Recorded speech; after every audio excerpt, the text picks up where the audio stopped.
The second lot of frets has been clamped overnight, so let's see how they are.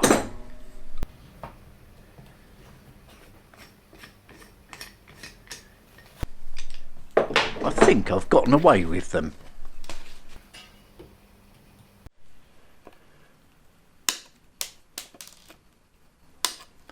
I'll clip the fret ends off, then I can get on with the real work. Looking better already. Well, those look okay. Got a couple of glue marks on the fretboard, but I think I can get that off, and especially when I give it a polish up later. But the bit that's been concerning me the whole while is, although I've got the right file for filing the edge of the frets, I'm a bit concerned. I don't want to sort of wear away the edge of the neck or scratch up the finish there too much, so I'm going to mask up and then have a go with that file and just tread very carefully and see how I get on.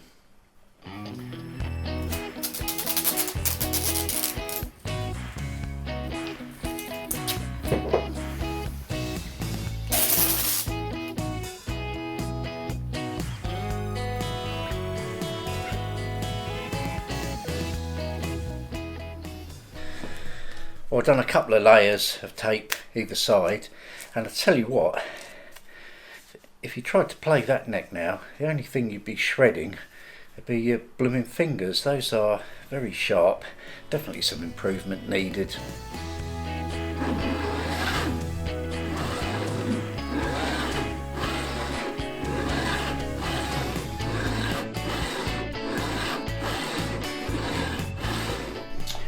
Now, I've tried this block. It's got, as you can see, it's got sort of all different ways that you can put the cutting edge of the file.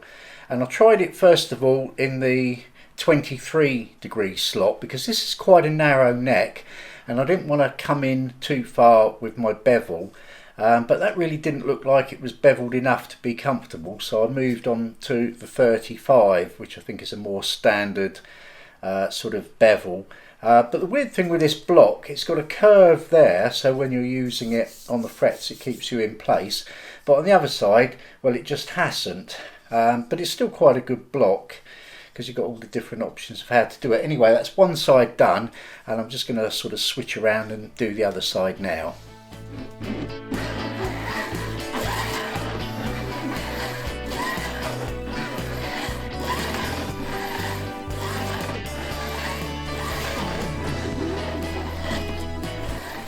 And here I'm just doing literally a couple of passes with it straight to just catch any bits of tang that are still sticking out.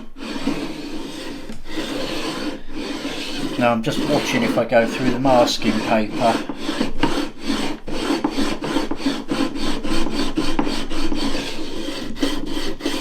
Yeah, that means I'm there, I think.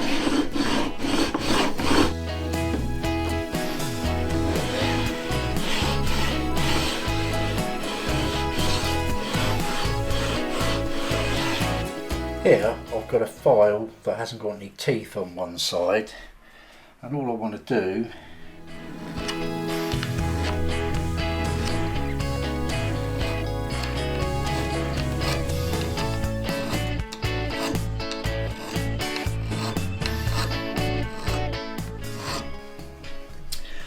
So I think the time's come now to do the actual fret levelling itself with my levelling beam. So before I start really polishing any of the ends of the frets, I think I'll just get all the sort of coarse work out the way, and then I can start making everything nice and shiny and smooth, hopefully.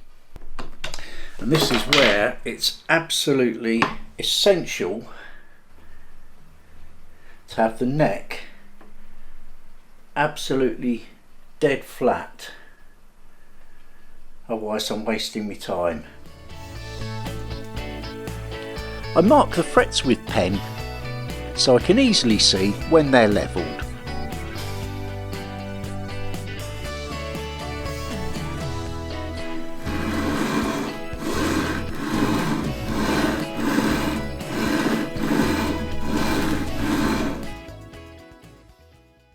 So now I've got them all level, what I have to do is restore that lovely round profile to them, which some of them have lost. I've got a couple of crowning files here, I've got this one to try, which I think looks pretty good, and I've got this one to try, which I think looks pretty terrible. It's actually curved, so I shall have to be very careful. Although it has got different size grooves for the frets, which is nice, it's actually curved, so I think realistically I can only use it in perhaps one or two ways. I don't want the curve going like that, so I need to be careful. I'll give them a try anyway.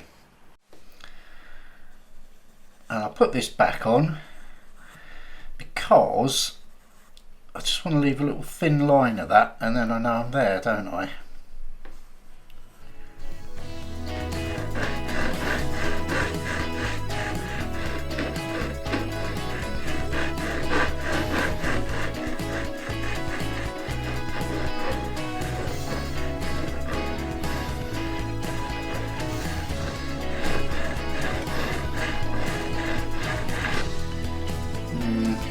Yeah, it works. We've got this one. What does this do?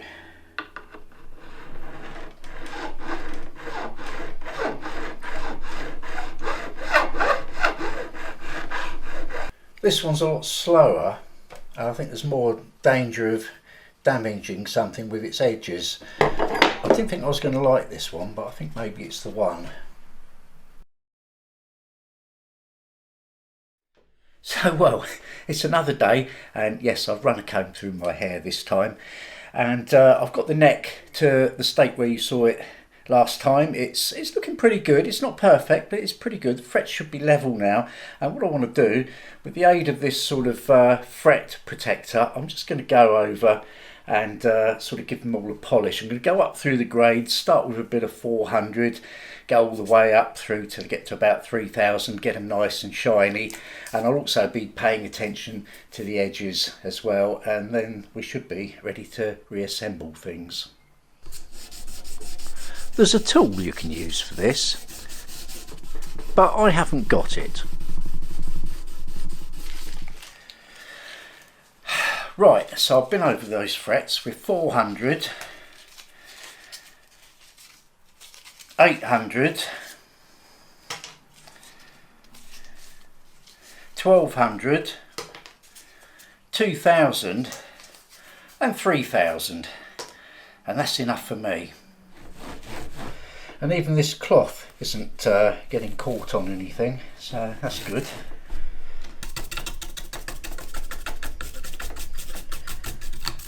That's not speeded up, I'm just doing it very quickly. A little bit of that, because that's very thirsty. So all I've got to do now basically is put it back together, although there's one other little job that I've spotted while I've got it all in bits I'll just have a quick look at. And that is that a lot of these are loose. I don't know if you can really see that. It's not where they're screwed down, the screws are tight, it's the actual mechanism. So I'm going to take them apart and see what I can do.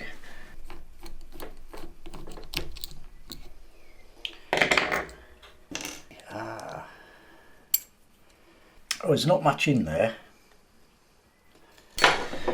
Well, it looks like I can just very slightly sort of pinch up the mechanism with some pliers, just that tiny little bit, just to take out the slack between the cog and the worm gear thing, and that's all I can do really. Grease them a little bit, I suppose.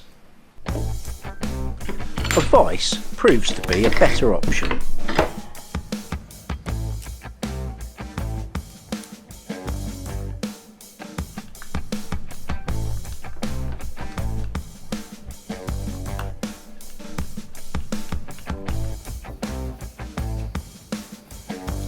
Time for a bit of a clean.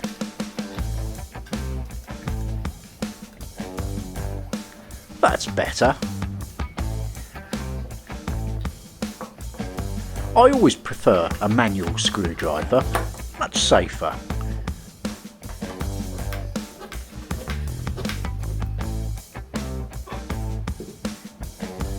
This thing can go back on.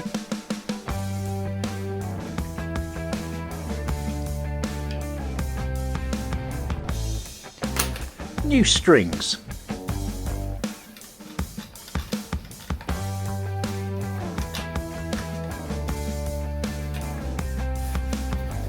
I've finally got a string woggler.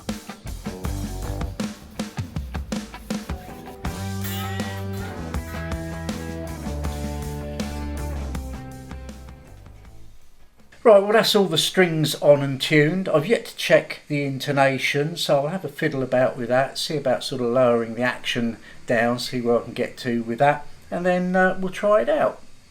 But I'm getting a bit ahead of myself. I check the fretboard now that it's under tension and adjust the truss rod accordingly. For a queef of relief.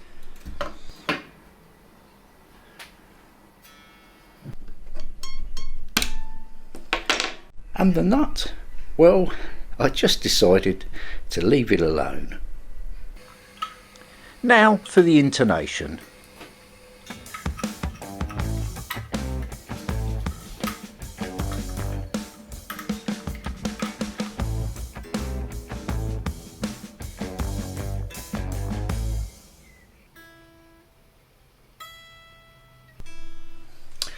Right, well that's perfectly intonated now, although weirdly I had to change 3 of the bridge saddles around because they're sort of an angle like that in order to get a bit more adjustment, so I don't know what I was playing at before, but it's definitely right now.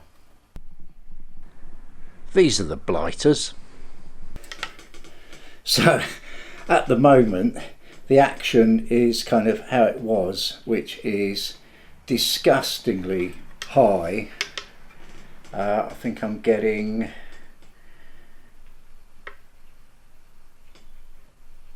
2.25 at the low E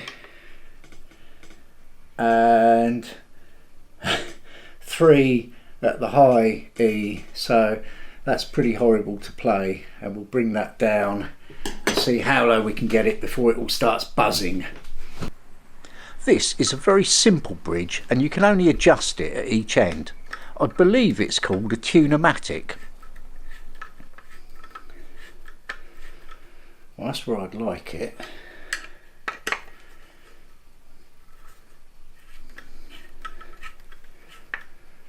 We'll see. So what I have to do, every time I lower the action a bit, obviously it drops the tuning of the strings quite a lot, so then they do go all floppy and buzzy, so I have to tune it again, lower it or heighten it again and tune it. But I think I'm just about on its optimum setting now, and I'm just going to check and see what the measurements are. Right, that's 1.2 and that's just brushing on it. And that's 0.4. I meant 1.4.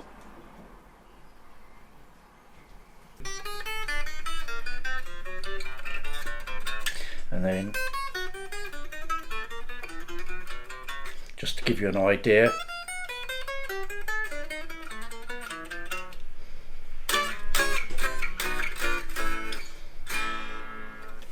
quite in tune, but you get the idea. So yeah, I'm happy with that. I'll let it settle a bit and then we'll go and try it. I'm done with the truss rod for now, so I'll just put this thing back on.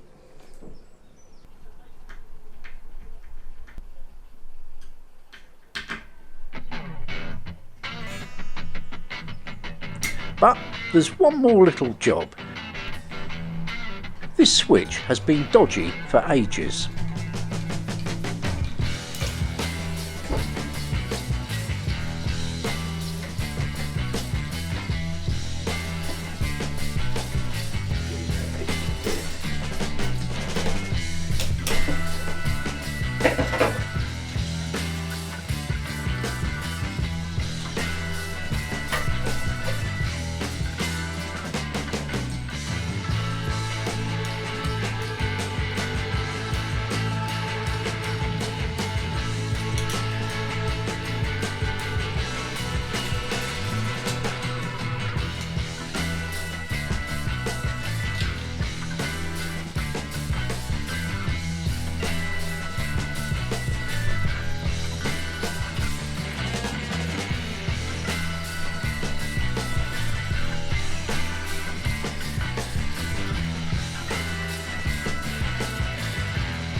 Now, this 1970s Charles Summerfield Limited Les Paul copy can take its place once again with my other guitars.